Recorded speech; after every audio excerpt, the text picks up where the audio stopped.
Hello out there, Internet people. Hello. This is the GameWisp Weekly Podcast, Episode 9, and today we are going to talk about the wonder of the small con as told through the lens of PAX South. Secondly, we're going to talk about Twitch, its enormous growth, and what it means for me and you. And finally, we're going to talk about Nintendo's new deal for Let's Players and video game reviewers, and why it's not a new deal at all, but a new, terrible, horrible thing you should absolutely avoid. All that's coming up on the GameWisp Podcast. Deeter, deeter, dee.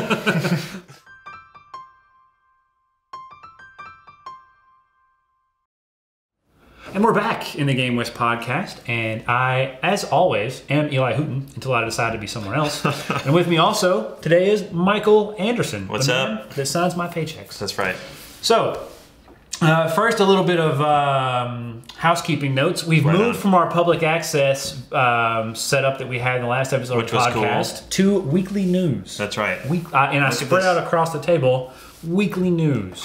Next week, we're going to move to Seedy Alley. And the following week, it will be your mother's basement. Until we finally find a location that's suitable for the wonder of this podcast. Now, Michael Anderson, what are we talking about first? We're talking about PAX South, man. PAX South. PAX South. And we're talking about a great conference. We went there. I did not. You left me. I did. I left you to write code. But we had an awesome time. We spent a considerable amount of time planning and then showed up with an awesome booth. We had a good time spending hours with content creators, with fans, with just a ton of people that love gaming and gaming content. So this was the first year for PAX South, right? It was, yeah. And you could tell.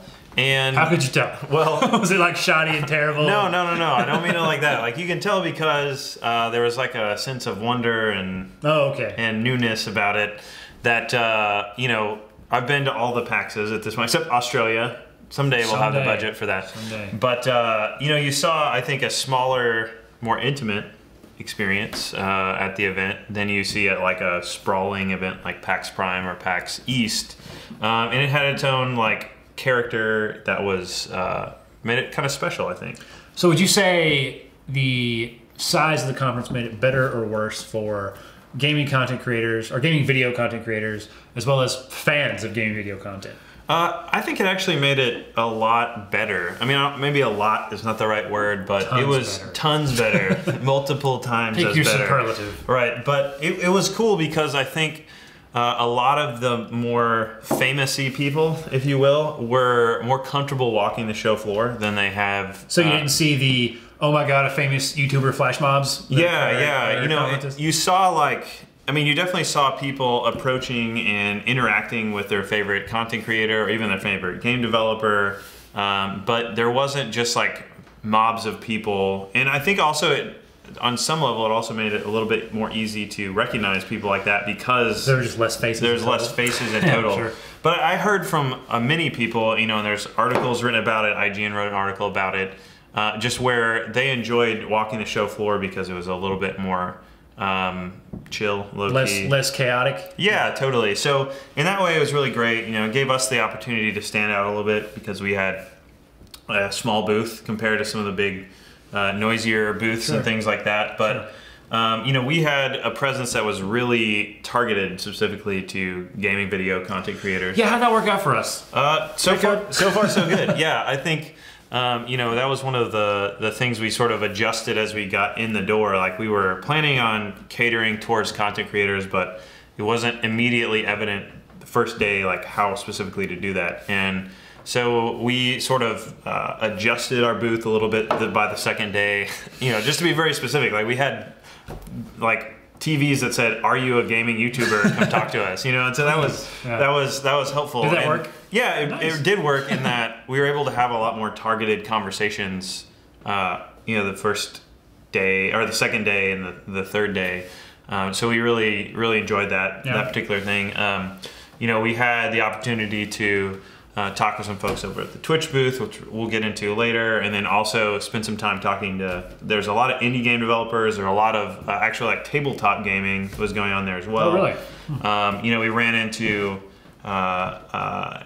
folks from Rooster Teeth, from YouTube channels that we didn't even know were going to be there. So it was definitely a cool experience, and having a booth provided us an anchor point for everything. So was there anything? What was sort of the capstone for us? Was there a big awesome thing we did? Yeah, totally. We had a signing with 9 people from the Mindcrack group. Nice. Yeah, so 9, maybe 8 or 9. Off the top of my head, so I don't remember the exact number, but it was cool because we had all those people in our booth, and they all announced it. They were going to be there signing, and we had a line, like a huge line. Like they really how huge? I mean, we had like tens of people. No, Eli, multiple tens. In fact, hundreds. Hundreds of people. I think we had at least 150 people that came through, maybe more than that. Like really? They had lined up down the wall, spanning from the restroom to the hot dog stand. Crazy. So far. What was that like? And it was awesome. Awesome. I mean, they just Greg wrote about it in his recent blog, which I'll plug here, is blog.gamewisp.com, of just about watching the joy on not only the content creator folks' faces, seeing their fans and having a good time, like, sharing moments with them, but just seeing the fans' reactions to getting to spend time with their favorite content creator was pretty amazing. Yeah. And even an anecdote that happened to me was, we had a guy that came out of the booth, and we kind of told about what we were doing. He was kind of interested in maybe starting a YouTube channel, and so he entered our raffle for a snowball mic. And he had a Minecraft sword that he was carrying around, and so he was walking away.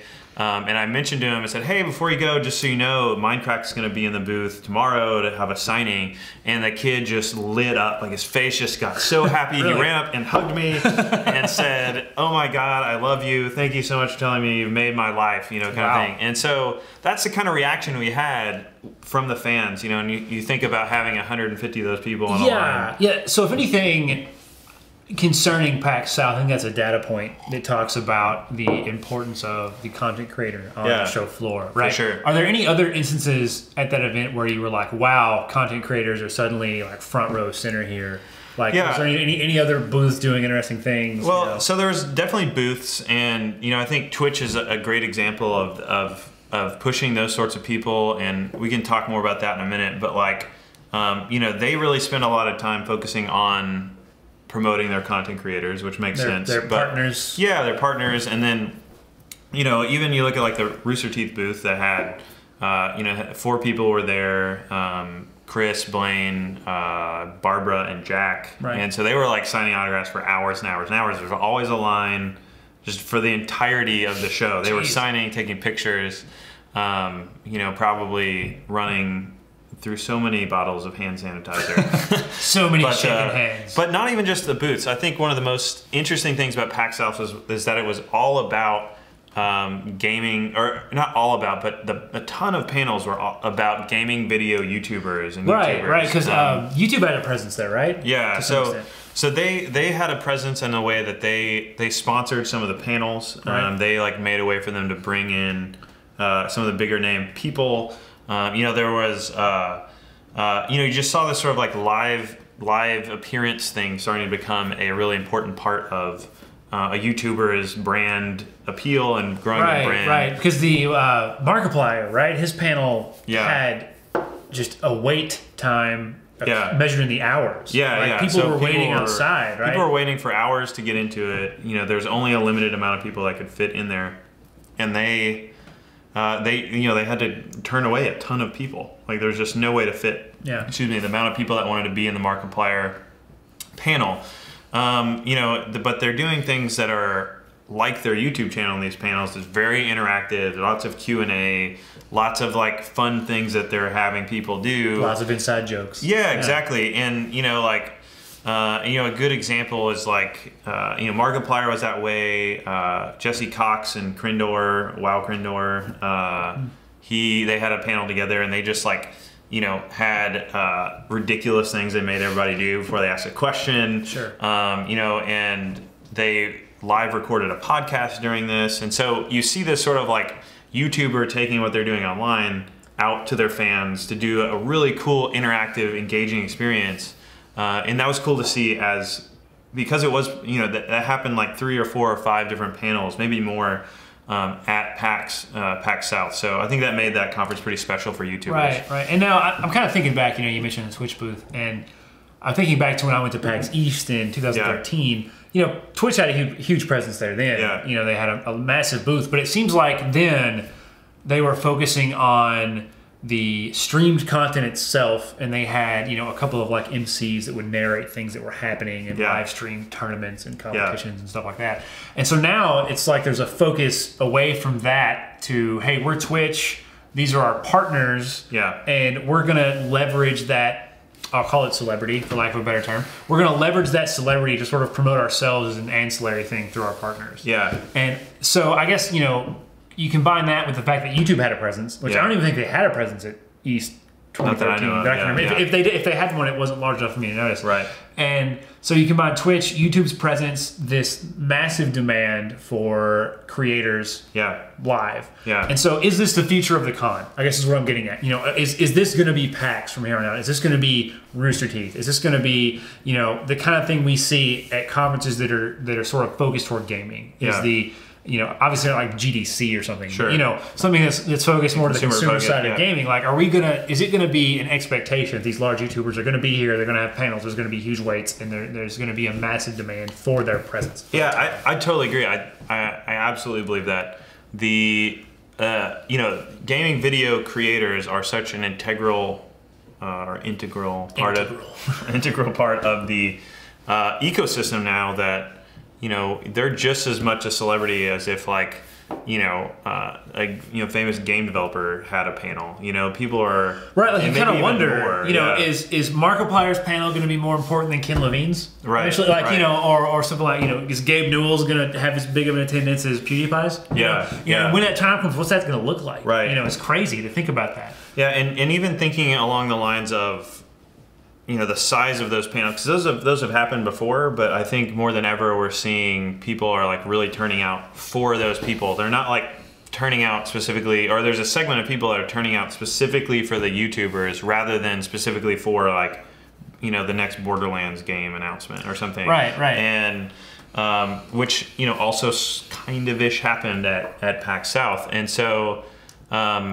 People, and they're also sort of two different experiences. One is very interactive. There's a lot of cool fan engagement going on. Greg posted this great picture, I think in his blog, but also on Twitter and Instagram of one of the panels had YouTube handed out capes to everybody. And so everybody put on their YouTube cape and had their hand up like this, and as that sort of unity around YouTube gaming content is huge, and I think that's going to be an integral part of it. I'm kind of stuck on this because the more I think about it, the more I think about how that paradigm has shifted. Right? I'll go back to Twitch again at PAX East 2013.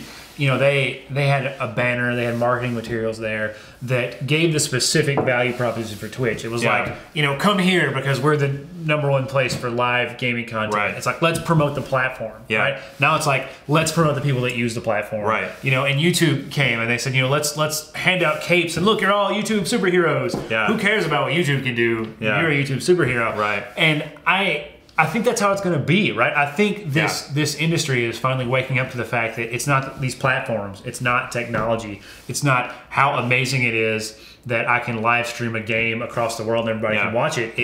It's no, that's not the thing. It's amazing that I'm a person that is sort of magnetic enough to attract an audience. And it's a shift from technology to celebrity. I think that's an interesting observation, and so I'm wondering. I want to see how that plays out in the next couple of years. Well, and I think that's not to pontificate on this too much, but we're moving from a season where it's technology, as you said, is the amazing differentiator for a platform. It's not a feature. It's how people are using the features to create something or do something. So not look what I can do, but look how I'm doing it. Right. And I think you even see that in some parts in the games industry. You have people that are specifically making games to be esports. You have people that are specifically making games to sort of allow people to build interesting things, Yeah, or even just, specifically catered toward Let's Playing, right? Right. Look at the horror genre for that. Yeah, and in that way, not only the conferences, but the games themselves are starting to empower personalities and empower celebrities to then like bring themselves success. It's not just about the content of the game; it's about the personality that's leveraging the game to make something cool. And so, I think since a ton of people, we've mentioned tons of times before, like so many people are watching this content. Right. It makes a lot of sense for the cons to really embrace that. And as part of their programming. And speaking of tons of people, like this steamroller is just getting faster, right? It's just getting bigger. We're just picking up more and more steam, and so you're seeing growth in platforms like Twitch. You're seeing growth in platforms like YouTube and gaming video. It just keeps growing. For sure. YouTube subscriber numbers for gaming video content creators bigger and bigger and bigger. Right. More creators. And so I think when we come back from our little pause here, we are going to focus on Twitch and its growth, and specifically what that means for the gaming video content industry as a whole. That sounds great. So stick around, man. We'll talk about it when we come back.